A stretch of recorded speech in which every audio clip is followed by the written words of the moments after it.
Dragii mei, un superb Seat Ateca din anul 2023. Ia uitați-l cum arată, cu senzor de parcare față și spate, cu jantele astea frumoase. Are cauciucuri bune. Are aici capitonat totul cu piele, alcantara, scaune cu memorii.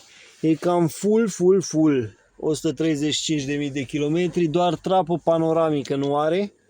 În rest are tot ce trebuie, moduri de condus, navigație, cam tot.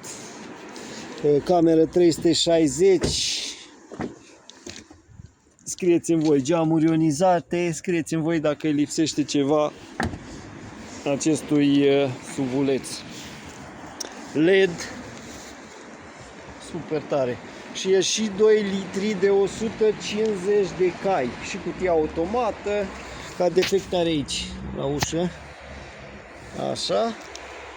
Altceva nu aveți ce să-i reproșați. Poate pe aici, prin bar, am mai văzut. În rest, mașina e top. Și la un super preț.